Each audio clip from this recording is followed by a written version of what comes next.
Another great day from the great lands, Lakisama Estate, Nairobi.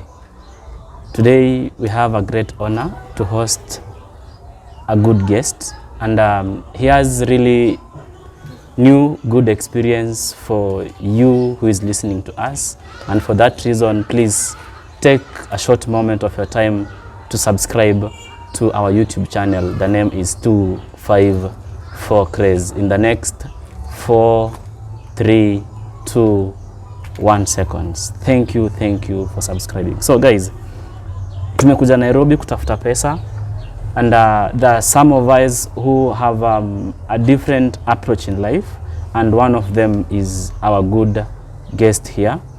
We would want really to hear from him, atuambie 1, 2, 3 about the invention. Kulingana mimi, it's an invention because it's really a new way of employing people, a new way for creating opportunities for people in a way I believe most of you have not heard about. So for that reason, welcome our guest, Daniel. Daniel, how are you? I'm fine. You're good? Yes. Habari ya kushinda? Mzuri sana. Maisha Nairobi? Maisha Nairobi ni mazuri. Mazuri? Lakini sisi tunaangana maisha Nairobi unasema iko sawa. Unajua maisha ni vile unaiweka. Okay. Actually, what I like telling people is that maisha si mazuri, lakini ni wewe vile unapenda kuiweka, kwa sababu even the tongue has power. Yes. Sure. The tongue has power. Okay. So Daniel, let us jump deep into it. Yes. Umeanzisha shule, an invention according to me. Sincerely, me I've never heard about it. Yes. It's my first time hearing about it. Umeanzisha I'm calling it a college, a unique college, right? Maybe for our audience. Yes. Uambie what invention you have. Okay. So as I have said that we have I'm Daniel Gichunge, and a CEO or a director at Eagles Group of Home Patient Attendants. Actually, hiyo jina CEO na director sounds big, eh? Yes, but the main thing is that we train caregivers, or those who we call the healthcare assistants, and then after that we also get them opportunities. The institution nilianzisha in last year September, after having ups and downs in life. Yes, as we have said. After also working under somebody as a caregiver for 4 years, and then I came up and then realized there is a niche for the opportunity, and then that is how I joined into training. So far we have trained 3 groups. Yes. Our training runs for 3 months. 3 months, yes. The first group completed last year December. That is from September 21st to December 23rd. And the second group joined January 12th, and then they completed in April 15th. So now we have the third group. The third group. Yes. So maybe most of us do not understand what caregiving is. Yes. It's our first time hearing that word. Maybe utuambie sasa hii caregiving ni kufanya nini? Okay, generally caregiving, we call them the primary health caregivers. Yes. Or also they are called healthcare assistants, as I have mentioned earlier. Their work is to deal with chronic illnesses, the patients with chronic illnesses at their comfort zone, that is their homes. Their home. Yes, where they take care of them, generally for helping them in bathing, feeding, also administering medications that the doctors have prescribed, and also accompanying them, giving them companion, because most of the patients you find that they are neglected even when it comes to the home. Mtu anasetiwa room, even with their own families. Yes. Neglected. Yes. You find you are secluded, you are set there, room is given for you, maybe for more so when it comes to the COVID. Yes. That is when now also that act of seclusion took place in main cases.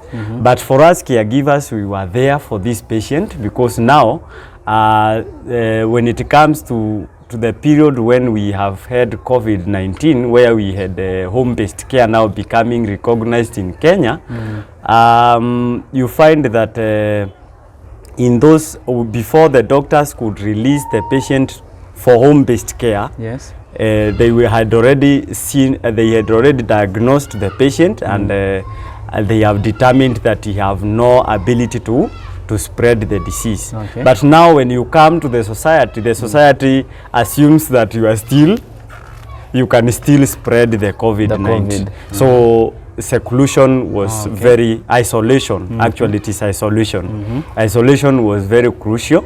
But for us caregivers, we were always there for the patient, because the main purpose of a caregiver is to make sure that the patient feels comfortable, feels that he is normal like any other person, and he can engage in activities, because also we train our caregivers on how to engage a person to come back to his normal senses, in terms of learning the passion and learning the hobbies, and then engaging the person. Okay. Yes. So fundamentally, primarily, you provide home-based care. Yes, we provide home-based care. So you've taken home-based care as a profession. Yes. I'm so sure a lot of guys, audience yetu wengi hawaelewa kwamba home-based care can be a profession. Yes. Yeah. Yeah. So you guy umeanzisha a training institution that is accredited. Is it accredited? Yes, it is accredited.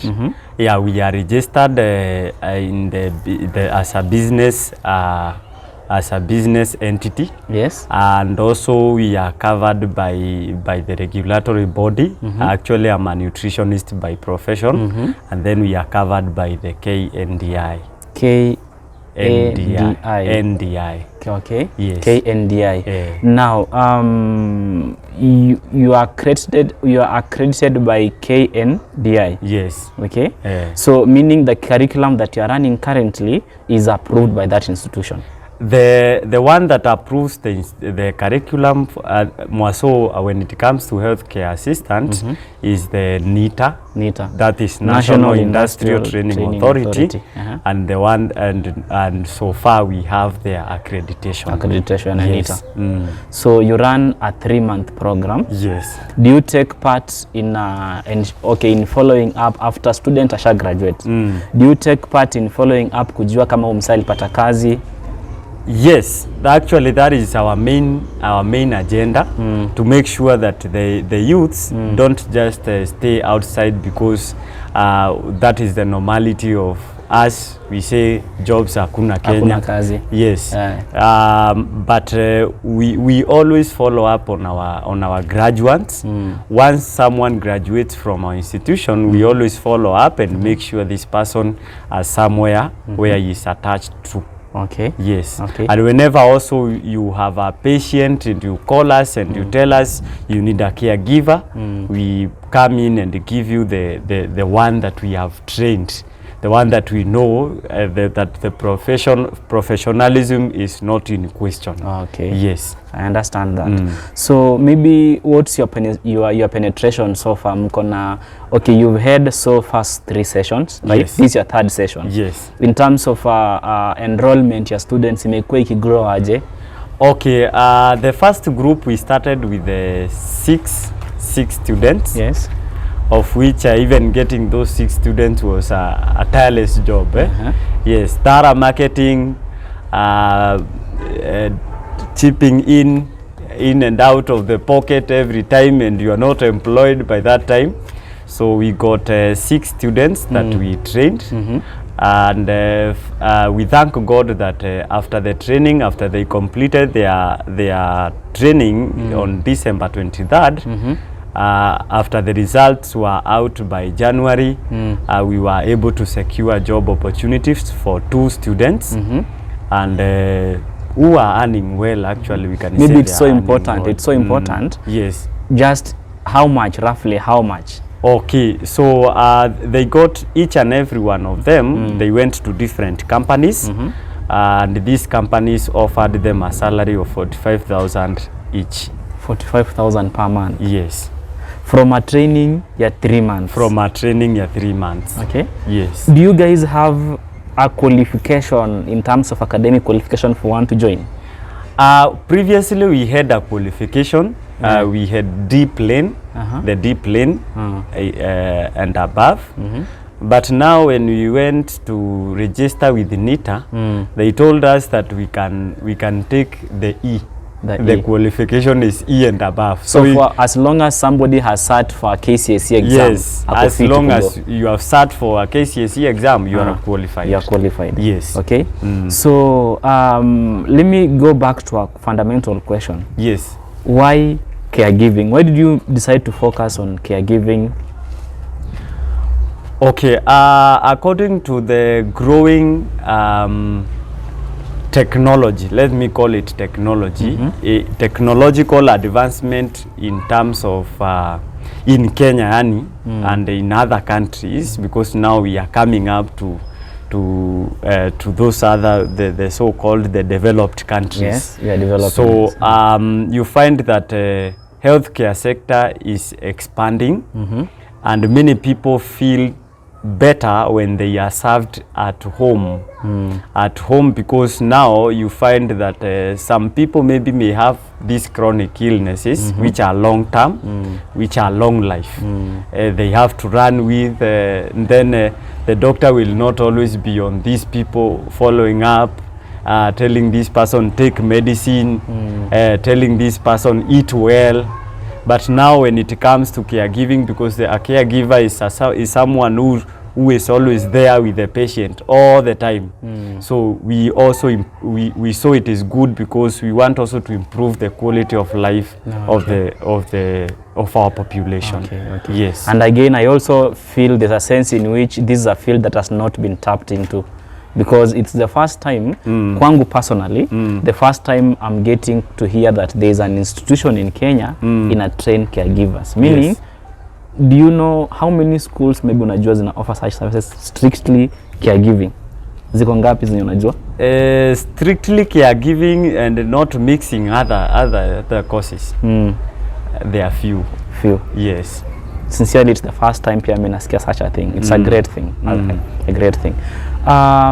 So are you based here in Lakesama alone, ama students wenu? Do you source students from within Lakesama, ama you can get a student from across the city? The students, actually we look for them from across the city, but now when we came to Lakisama, we were targeting the population here Lakisama, and that is why also we had to subsidize the fee to fit the population around. But now we find that we get the students from all over. Okay. Yes. You mentioned a critical element in the training, the fees. The fees. Muna charge how much for the 3 months? So our fee is 18,000, which is more or less like it's as if we are not charging, because compared to other institutions offering the same course, you find they charge a lot. Charge 55, 70 for the 3 months. 55,000. Yes. Ha.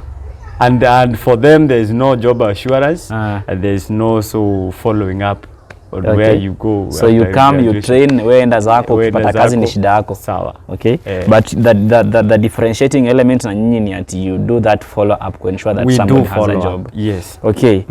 Maybe I get back to something you said earlier.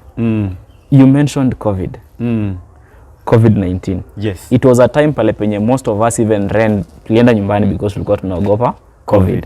Did you ever serve a patient mwenye alikuwa na tested positive COVID? Yes. We did